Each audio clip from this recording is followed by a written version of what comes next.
Madame, monsieur, bonsoir. Bienvenue dans le 19-20. Nous sommes ici en direct. Regardez sur un site absolument magnifique. Vous découvrez peut-être avec nous ce soir le vignoble de Tain-l'Hermitage. Nous sommes dans la Drôme à l'occasion d'une édition spéciale Vendanges 2018, des vendanges dont on va beaucoup vous parler ici durant toute cette édition dans un instant. Vous allez découvrir beaucoup de choses. D'ailleurs, ce que je vous propose tout de suite, c'est de découvrir le programme qui vous attend. On va évidemment donc parler de ces vendanges qui ont débuté dans certains sites en Rhône-Alpes, pas tous, hein, pas encore ici, mais bientôt, notamment dans le Diois, dans la Loire ou encore en Ardèche, et puis dans le Beaujolais. Ce matin, vous verrez tout ça dans un petit reportage à venir. On parlera également de nos tourismes. Depuis quelques années, le vignoble attire de plus en plus les touristes et notamment les étrangers. 200 activités différentes leur sont proposées. On vous dira lesquelles. Et puis la recherche se développe, la profession, la filière soutient cette recherche. Vous découvrirez grâce à Christian Kongsiker dans ce journal un laboratoire dans lequel des chercheurs font tout pour faire progresser cette vigne, lutter contre certaines maladies. On vous donnera là aussi toutes les infos là-dessus. Bienvenue dans cette édition spéciale. Avant de parler du vignoble, si vous le voulez bien, on va regarder ensemble l'actualité du jour avec notamment une manifestation, un grand succès, on peut le dire, pour cette manifestation organisée aujourd'hui pour alerter contre les effets du réchauffement climatique. Manifestation organisée notamment à Lyon devant l'hôtel de ville qui a réuni pas moins de 10 000 personnes rassemblées donc cet après-midi. Yaël Marie et Valérie Bonnet y étaient. La clameur d'un réveil citoyen. Sur la place des terreaux, 10 000 Lyonnais ont affûté leur slogan pour dénoncer le réchauffement et l'urgence climatique. À chacun sa raison de se donner la main. J'ai marqué que le dernier rhinocéros blanc mâle du sud, il est mort. Et quand j'ai entendu les gens parler de la canicule, leur réaction c'était quelle clim il faut mettre, quelle est la meilleure marque, mais pas quelle solution pour éviter que ça monte. On pensait que c'était important pour les enfants qui s'associent et qui montrent qu'on est tous concernés, qu'il est vraiment grand temps de faire quelque chose. Une mobilisation citoyenne née sur les réseaux sociaux. Au mégaphone, Vincent Verza, ce youtubeur activiste avait lancé l'appel pour un mouvement de masse pour réveiller les consciences endormies. Repris par des milliers de voix, son refrain s'adresse directement aux élus. Ça y est, on est à peu près au courant de leurs responsabilités, on est au courant de leur politique des petits pas, on est au courant du fait que le gouvernement est sclérosé par les lobbies, on est au courant aussi que leur ligne principale est celle d'une croissance infinie dans une planète finie et que nous, on n'accepte pas ça, que nous, on sait que c'est maintenant que ça se joue. Pour faire le siège de l'hôtel de ville, une chaîne humaine intergénérationnelle. Tous évoquent l'urgence d'un rassemblement au-delà des traditionnels partis politiques. J'ai l'impression que les gens sont en demande d'une autre manière de militer et que oui, peut-être il y a une dimension créative, festive, originale qui peut permettre de réveiller nos politiques, j'en sais rien, mais en tout cas réveiller la population. La suite, c'est la naissance d'un site internet pour, en matière d'écologie, aller contre la politique des petits pas. Et dans le même temps, le président de la Ligue de protection des oiseaux, Alain Bougrain-Dubourg, est lui venu défendre le site de l'île de la Table Ronde à Vernaison, un site naturel qui est menacé, on vous en avait parlé, par un projet de déménagement de la pépinière Chapelan qui se trouve actuellement dans le périmètre du plan de prévention des risques technologiques de la vallée de la Chimie. Écoutez Alain Bougrain-Dubourg. L'État est finalement assez schizophrène. D'un côté, il nous invite très légitimement à éviter l'artificialisation des sols, qui est l'une des causes essentielles de la perte de la biodiversité. Et de l'autre, il veut modifier ce site exceptionnel. C'est un lieu tout à fait remarquable, admirable. Bien des collectivités voudraient avoir un site aussi exemplaire. Et aujourd'hui, on va le dégrader, on va le détruire. On va le mépriser, ce n'est pas acceptable. Et voilà, retour ici dans la Drôme à Tain-l'Hermitage en compagnie de Patricia Picard. Bonsoir. Bonsoir. Patricia, vous faites partie de la Chambre régionale d'agriculture, la Chambre Auvergne-Rhône-Alpes, au comité vin. C'est un sujet que vous connaissez bien. Vous allez nous aider à tout comprendre sur l'actualité du vignoble. Avant cela, si vous voulez bien, on va rappeler combien le vin est très divers en Rhône-Alpes. Il y a beaucoup d'appellations. Il y a des vins différents. On peut parler évidemment ici des vins de la vallée du Rhône et du Beaujolais, mais il n'y a pas que ça. Regardez, Christian Kongsiker vous le résume. Dans notre région, on trouve du vin dans tous les départements avec des vignobles de taille et de notoriété différentes. Dans la Loire, il y a les Côtes du Forêt, les Côtes Rouennaises. Dans l'Ain, les vins du Bugey. En Ardèche, les vins du Vivarais. Dans la Drôme, les vins du Diois ou encore l'appellation Grignan les Adémars. Mais les deux poids lourds sont sans conteste les Côtes-du-Rhône au sud de Lyon et le Beaujolais au nord. Les Côtes-du-Rhône, chez nous, dans le Rhône, la Drôme et l'Ardèche, c'est le deuxième vignoble français pour les appellations derrière le Bordelais, avec des noms prestigieux comme les Côtes-Rôties-le-Condrieu, ou plus modestes comme les Côtes-du-Rhône ou Côtes-du-Rhône Village. Ce sont 371 millions de bouteilles de vin qui sont produites chaque année, dont 36% sont exportées. À la clé, pas moins de 30 000 emplois.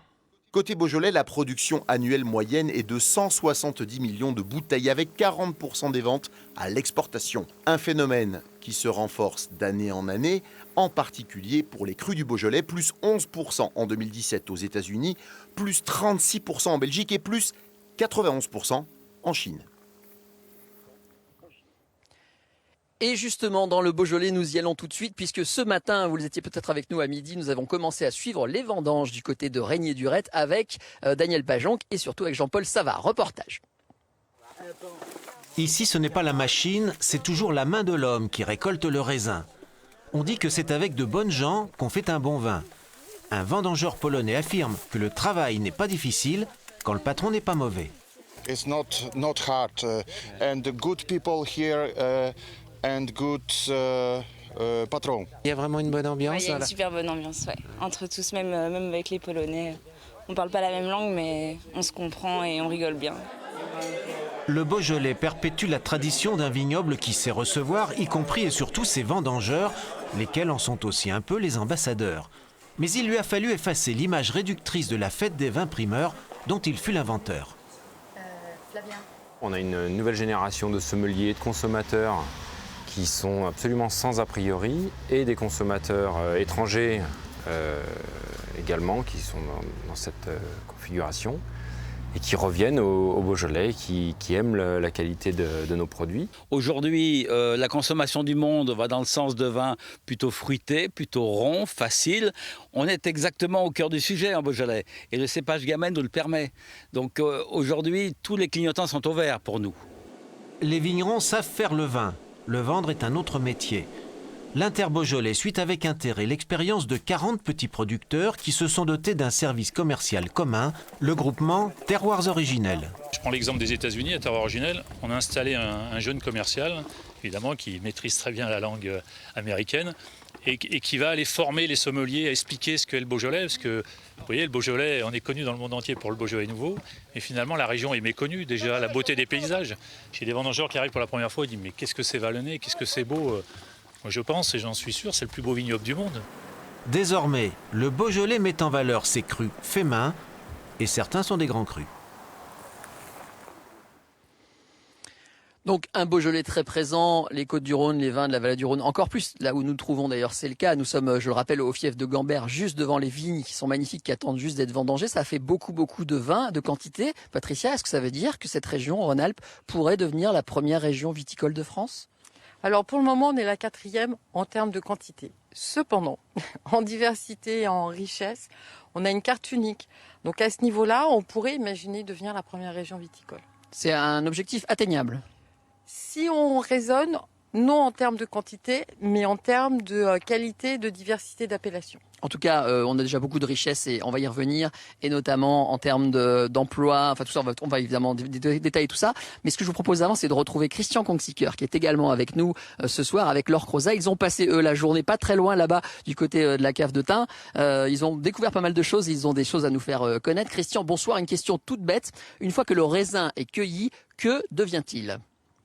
Eh bien écoutez Yannick, pour comprendre ce que le raisin devient après la récolte, nous sommes ici à la cuverie de la cave de Tain. Regardez, c'est une véritable cathédrale. Alors nous sommes avec l'ambassadeur de la cave de Tain, David Quilin. David, bonjour. Qu'est-ce qui devient ce raisin quand il arrive ici ? Eh bien une fois que le raisin arrive ici, nous le mettons dans des petits wagonnets et nous le faisons descendre directement dans ces cuves de fermentation. Et ça, le raisin va rester combien de temps dans les cuves ? Dans les cuves de fermentation, il peut rester jusqu'à 1 mois et demi. Généralement, une fermentation alcoolique, c'est entre 20 et 30 jours, pendant lequel le sucre va se dégrader en alcool sous l'action des levures. C'est là aussi qu'il va prendre sa couleur, le vin ? Absolument, puisque quand vous achetez un raisin rouge en supermarché, vous l'épluchez, le jus qui en coule est blanc. Il faut laisser les peaux au contact du jus pour que le jus se colore.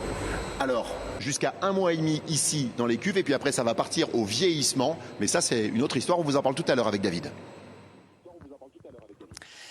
Ça marche, Christian, à tout à l'heure. J'ai une autre question. On parlait d'être la première région. Il y a au moins une chose, un secteur sur lequel on est très ambitieux, c'est qu'on veut vraiment être très très bon en Rhône-Alpes, si j'ai bien compris, au niveau de l'œnotourisme. C'est un mot un peu barbare, œnotourisme. Qu'est-ce que ça veut dire exactement? En fait, c'est le tourisme autour du vin. C'est découvrir le vin par ses paysages, par son patrimoine et par ses hommes et ses femmes. Et donc, du coup, le no-tourisme, effectivement, peut faire peur. Parce qu'on a œno, on se dit, ah, ça va être technique. Non, pas du tout. C'est vraiment des échanges. C'est basé sur la connaissance, sur le partage d'expériences. Ça veut dire qu'on n'est pas obligé d'être un spécialiste du vin. On n'est pas obligé d'être un expert pour en profiter de ces activités. Surtout pas. On peut l'être. On a des activités vraiment dédiées aux spécialistes, mais on a surtout beaucoup d'activités pour faire découvrir autrement le vignoble. On va se balader en calèche, on va se balader en vélo, on va aller en montgolfière. Donc il y a plein d'autres activités pour les... Ça tombe bien ce que vous dites, c'est exactement ce qui est arrivé à Christian Konksiker, qui cette semaine a essayé de savoir à quoi correspondait ce fameux mot œnotourisme. Et avec Marie-Lou Robert, il a fait un petit peu le tour de ses activités. On regarde. Un petit train touristique sur les hauteurs de Tain-l'Hermitage. Des vignes, du soleil, des seniors américains enchantés. La scène n'a rien d'extraordinaire. Comme partout en France, le no-tourisme a le vent en poupe en Auvergne-Rhône-Alpes. Une progression que tous les acteurs régionaux ressentent. Chez Chapoutier, à Tain-l'Hermitage, le virage a été pris très tôt. En dehors du caveau, qui tourne 7 jours sur 7, la palette d'activités proposées ne cesse de s'accroître. Historically, on Saint-Péret, this place was really famous.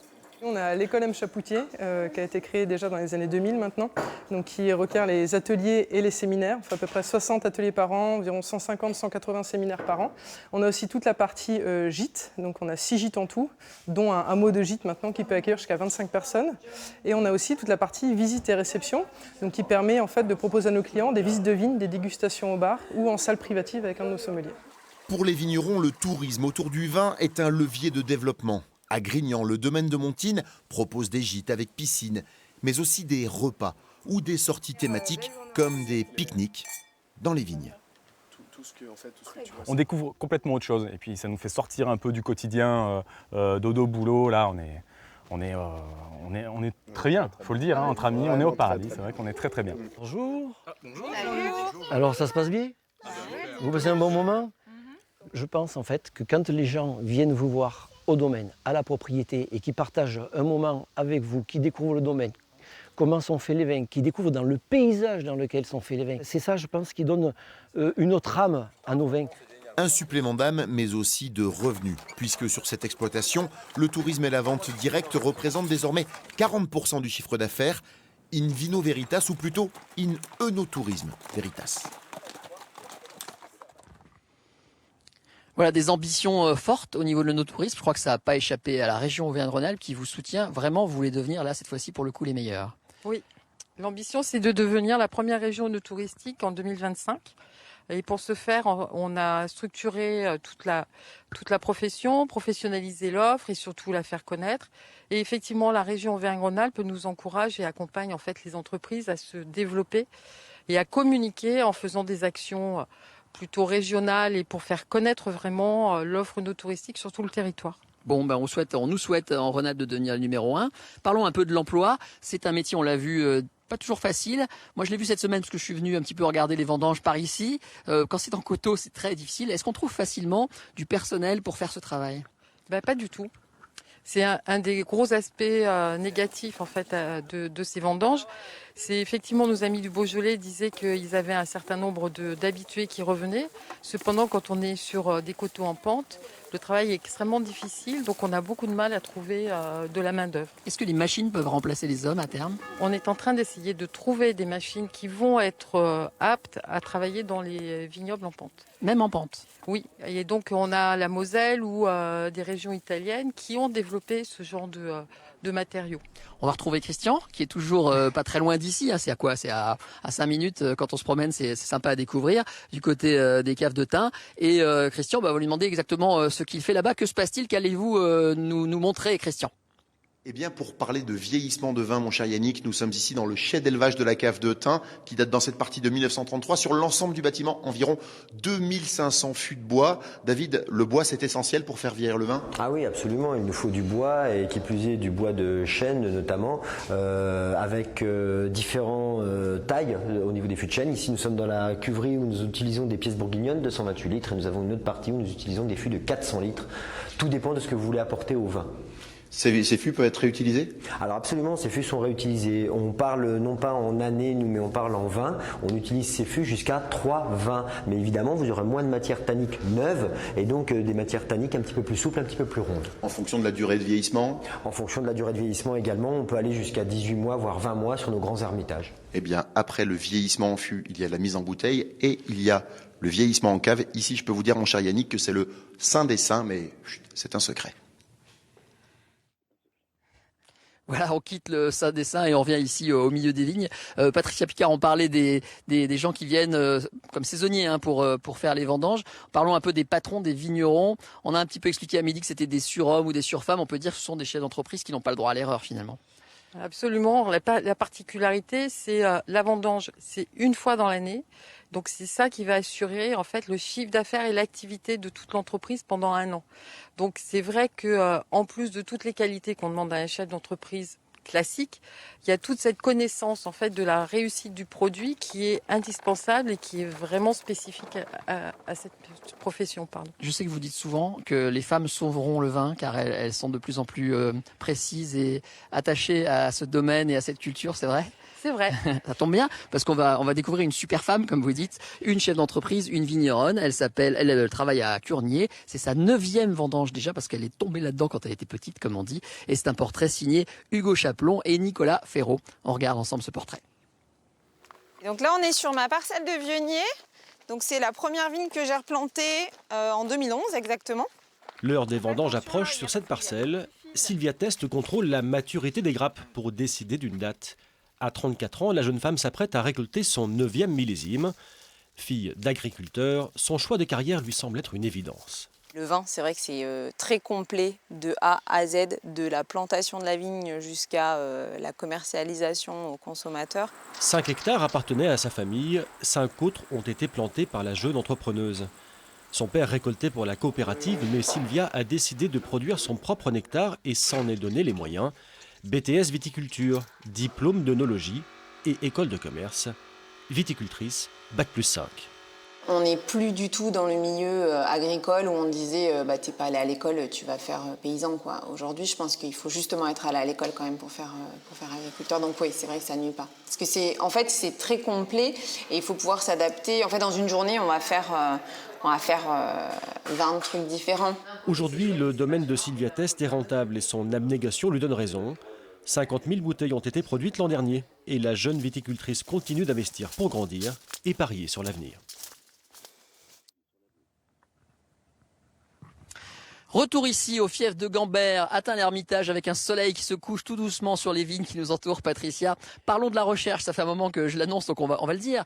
La profession se mobilise pour soutenir ces viticulteurs et développe des laboratoires. Il y en a 2, je crois, qu'on connaît en tout cas, un pour le Beaujolais et un à Orange. À quoi ça sert ? En fait, les 2 labos ont pour mission de travailler essentiellement sur la pérennité de la production du vin. Ça veut dire sur les vignes, en trouvant des cépages résistants aux maladies, puisqu'on a des dépérissements de Syrah, par exemple, qui atteignent le vignoble, mais aussi sur les vins, de manière à pouvoir avoir une vinification qui va être le plus naturelle possible. Donc, la profession se mobilise et est accompagnée dans cet effort justement aussi par la région sur le sujet. Et vous nous avez ouvert les portes. Grâce à vous, nous avons pu contacter le laboratoire d'Orange où nous n'y étions jamais allés. Christian Konskier a eu cette chance. Regardez. Des raisins égrappés et mixés, des jus mélangés, analysés. L'opération se répète sans cesse dans ce laboratoire depuis la mi-août. Ici, on observe jour après jour la progression de la maturité des fruits issus de toute la vallée. Nous sommes au cœur des services techniques d'Inter-Rhône. Une des missions centrales de ces scientifiques, c'est le conseil au monde viticole. Là, on vérifie par exemple que c'est la bonne levure qui se développe dans un jus de raisin pour mieux en maîtriser la fermentation.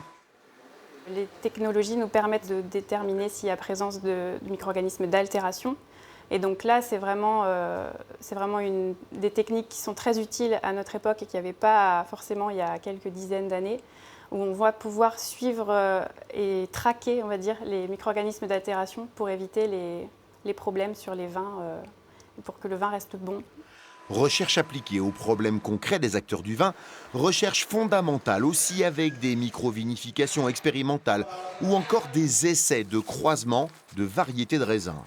Objectif, obtenir un jour des cèpes de vigne plus résistants aux maladies ou à la sécheresse. Ici, sur ce cas présent, on va croiser le Grenache et la Syrah et on va obtenir des cépages complètement différents, des enfants qui vont avoir des comportements très différents.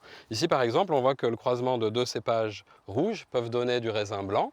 Alors ça va nous permettre de comprendre où se situent les gènes responsables de la couleur, de comprendre aussi d'autres gènes de résistance à la sécheresse, par exemple, pour avoir une adaptation au changement climatique. Là, on est sur de la recherche fondamentale avec des débouchés à 10 ou 20 ans. Une science de plus en plus présente pour que la magie du vin opère toujours, millésime après millésime. Et voilà un dernier mot, Patricia, sur cette spéciale vendange, peut-être pour rappeler que voilà, c'est quand même à la fin un produit qui est noble, qui est esthétique, qui est un vrai patrimoine avec de jolies couleurs. Qu'est-ce qu'on pourrait dire de plus? Je suis pas œnologue, hein, j'ai pas les termes, dites-moi. En fait, le vin, c'est essentiellement pour se faire plaisir. Donc c'est vrai que là, il est magnifique. En plus, avec le soleil, c'est tout juste magique. Mais ce qu'il faut toujours avoir en l'esprit, c'est que le vin, c'est le reflet d'un terroir, c'est le reflet d'une passion. Et c'est surtout un vecteur d'échange et de convivialité. Voilà, tout ça avec modération, comme ça on l'a dit, c'est important, mais ne pas s'en priver parce que c'est toujours un bon moment. Voilà, c'est un magnifique produit qu'on a eu vraiment beaucoup de plaisir à vous redécrire. On rappelle que les vendanges ici à Tain vont bientôt commencer. On est vraiment dans les starting blocks. On sent d'ailleurs la nervosité ici parce qu'on a vraiment envie d'y aller. Et évidemment, on vous rendra compte de tout ça. Et puis, on vous remercie beaucoup de nous avoir aidé à préparer cette édition spéciale avec toute l'équipe qui était là ici toute la journée. On a passé une journée formidable à découvrir vos métiers et votre savoir-faire. Merci à vous de votre fidélité. C'est la fin de cette édition régionale, mais le 19-20 lui continue. Dans un instant, vous allez retrouver l'édition nationale avec Catherine Matoche. Ce sera juste après la météo dans votre région. Merci de votre fidélité et on se retrouve demain à midi évidemment. Bonne soirée sur France 3.